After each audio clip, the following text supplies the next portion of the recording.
Number 1, একটি আদর্শ মসজিদের জন্য সর্বপ্রথম যে বিষয়টি থাকতে হবে তা হবে যে মসজিদ হবে তাওহীদ চর্চার কেন্দ্রবিন্দু। এখানে কোনো শিরকের নাম গন্ধ নিশানা থাকতে পারবে না। মসজিদে প্রার্থনা করবে শুধু আল্লাহ রাব্বুল আলামিনের কাছে। এখানে সেজদা হবে শুধু আল্লাহকে, কোনো কবরকে না, কোনো মাজারকে না, কোনো পীরকে না, কোনো জীবিত মৃত কোনো ব্যক্তিকে না, কোনো অদৃশ্য শক্তির কাছে কোনো সহযোগিতা চাওয়া নয়।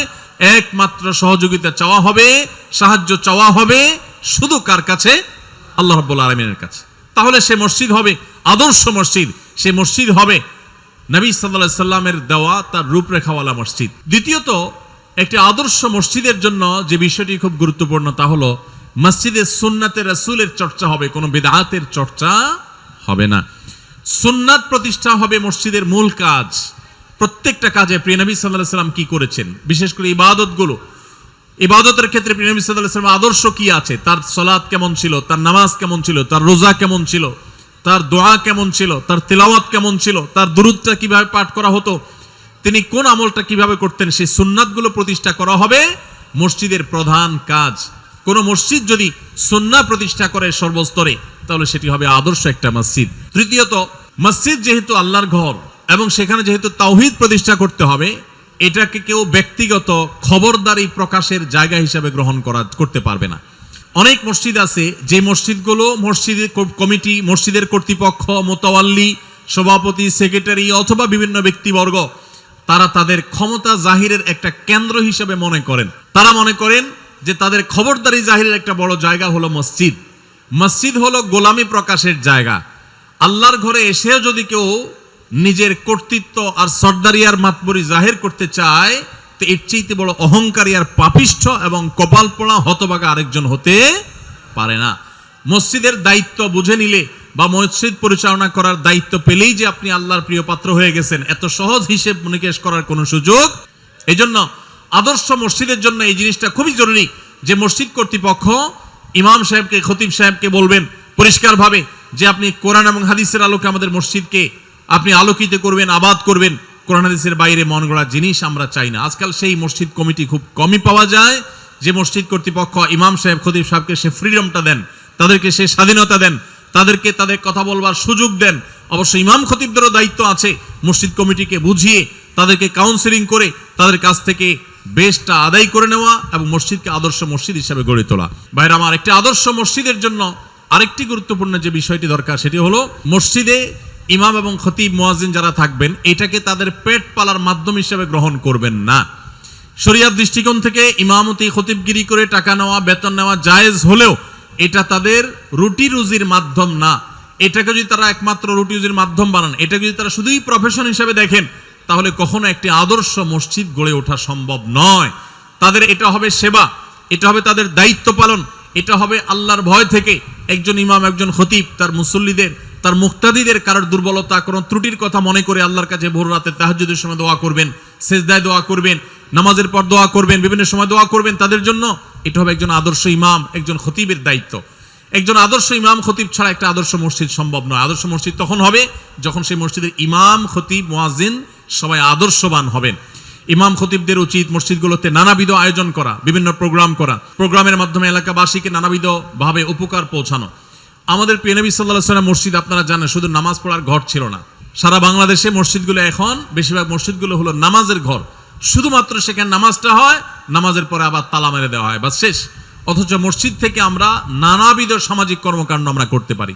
বিশেষ করে আমাদের সমাজে পারিবারিক ব্যবস্থা ভঙ্গুর হয়ে গেছে, দাম্পত্য জীবন ভয়ঙ্কর একটা অবস্থা পার করছে। আমরা জানি স্বামী স্ত্রীর মধ্যে মনোমালিন্য চরম আকারে, ঘরে ঘরে সংসার ভেঙে খান খান হয়ে যাচ্ছে।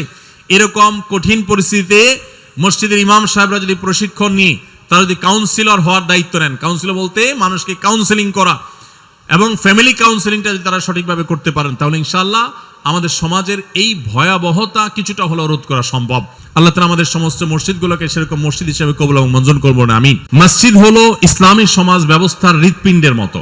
মানুষের শরীরের জন্য, মানুষের জন্য হৃৎপিণ্ড যেরকম গুরুত্বপূর্ণ অঙ্গ, ঠিক একইভাবে মসজিদ হলো একটা মুসলিম সমাজের হৃৎপিণ্ডের মতো। মসজিদ ছাড়া একটা মুসলিম সমাজ কখনো চিন্তাই করা যায় না, কল্পনাই করা যায় না। এই জন্য আমাদের প্রিয় নবী সাল্লাল্লাহু আলাইহি ওয়াসাল্লাম মক্কা থেকে মদিনায় হিজরত করে আসার পর সর্বপ্রথম যেই কাজটি করেছেন, সর্বপ্রথম যে আমলটি করেছেন সেটি ছিল মসজিদ নির্মাণ। মসজিদ নির্মাণের আমলটি আমাদের প্রিয় নবী সাল্লাল্লাহু আলাইহি সাল্লাম সবকিছুর আগে করেছেন। ইসলামের ইতিহাসে প্রিয় নবী সাল্লাল্লাহু আলাইহি সাল্লামের স্বহস্তে নির্মিত, তার তত্ত্বাবধানে নির্মিত সর্বপ্রথম মসজিদের নাম কি? মসজিদে কুবা। প্রিয় নবী সাল্লাল্লাহু আলাইহি সাল্লাম মক্কা থেকে হিজরত করে যখন মদিনায় প্রবেশ করেছেন, কুবা অঞ্চল দিয়ে, কুবা এলাকা দিয়ে প্রবেশ করেছেন মদিনায়। আর কুবা এলাকায় মদিনার মানুষ সমবেত হয়েছিল প্রিয় নবী সাল্লাল্লাহু আলাইহি সাল্লামকে অভ্যর্থনা জানাবার জন্য। আর সেই জায়গায় দাঁড়িয়ে তিনি সর্বপ্রথম কুবায় মসজিদ নির্মাণ করেছেন, সেখানে অবস্থান করে মসজিদ নির্মাণ করেছেন, সেখানে সালাত আদায় করে তারপর সামনে আরো মসজিদ নির্মাণ করেছেন। এরপরে মদিনার কেন্দ্রে যখন প্রবেশ করেছেন, আজকে যেখানে মসজিদে নববী অবস্থিত, সেখানে যেও তিনি প্রথম কাজ করেছেন মসজিদ নির্মাণ। নিজের বাসাবাড়ি নির্মাণ, নিজের থাকার জায়গা, ঠাঁই, এগুলো সব পরে চিন্তা করেছেন, আগে মসজিদ নির্মাণ করেছেন। এবং মদিনার মসজিদকে কেন্দ্র করে আজ গোটা পৃথিবী ব্যাপী যে ইসলাম আমরা দেখতে পাচ্ছি, ইসলামের সৌন্দর্য, ইসলামের সুঘ্রাণ ছড়িয়ে পড়েছে, এটির কেন্দ্রবিন্দু ছিল মসজিদে নববী। সেই মসজিদে নববী থেকে গোটা ইসলাম সারা পৃথিবীতে ছড়িয়ে পড়েছে। তো এই জন্য একজন মুসলমানের কাছে মসজিদ অত্যন্ত গুরুত্বপূর্ণ একটি প্রতিষ্ঠান। মসজিদ নির্মাণ, মসজিদ আবাদ, মসজিদকে নানাভাবে সজীব রাখা, মসজিদকে প্রাণবন্ত রাখা, মসজিদকে আদর্শ মসজিদে রূপান্তর করা, এটা মুসলিম হিসেবে আমাদের সকলের কর্তব্যের অংশ। মসজিদগুলোর শক্তি সম্পর্কে আমরা অনেক মুসলমান জানি না। আজ পৃথিবীর বিভিন্ন প্রেসিডেন্ট, পৃথিবীর বিভিন্ন রাষ্ট্রনায়কেরা তারা তাদের জাতির উদ্দেশ্যে সাপ্তাহিক বক্তব্য দিয়ে থাকেন, বুলেটিন প্রকাশ করে থাকেন। এই মসজিদ হলো সেই প্রতিষ্ঠান, মুসলমানদের এই মসজিদ থেকেই সর্বপ্রথম এই আইডিয়া দেয়া হয়েছে সপ্তাহে একদিন এলাকার সর্বস্তরের মানুষের উদ্দেশ্যে ভাষণ দিবেন সম্মানিত খতিব, এবং তাদের সুবিধা অসুবিধা, তাদের করণীয় বর্জনীয়, তাদের জন্য প্রয়োজন নির্দেশনা তিনি প্রদান করবেন। এর মাধ্যমে একটা আদর্শ এবং সুন্দর সমাজ গড়ে উঠবে। তো এটার কেন্দ্র হলো যে মসজিদ, সে মসজিদগুলো যদি আদর্শ মসজিদ হয়, সে মসজিদ যদি কোরআন এবং হাদিস যে মসজিদের ছক এঁকে দিয়েছে, কোরআন এবং হাদিস যে মসজিদের রূপরেখা বাতলে দিয়েছে, আমাদের মসজিদগুলো যদি সেরকম মসজিদ হয়, তাহলে এরকম মসজিদ অনেক বেশি প্রয়োজন হবে না।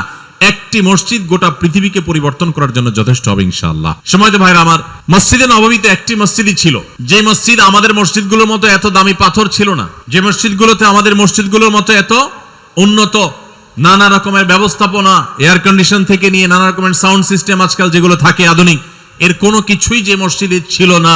সেই বাহ্যিকভাবে দুর্বল অবকাঠামোর উপর দাঁড়িয়ে থাকা সে মসজিদ এতটা শক্তিশালী ছিল, গোটা পৃথিবীর মোড় এটাকে খুব অল্প কিছুদিনের মধ্যে পরিবর্তন করে গোটা পৃথিবীর নেতৃত্বের আসনে মুসলমানদেরকে বসে দিয়েছিল এই মসজিদে নববী। আজও যদি আমরা আমাদের মসজিদগুলোকে সেরকম আদর্শ মসজিদ বানাতে পারি, তাহলে ইনশাআল্লাহ সমাজের চেহারা বদলাতে খুব বেশি সময়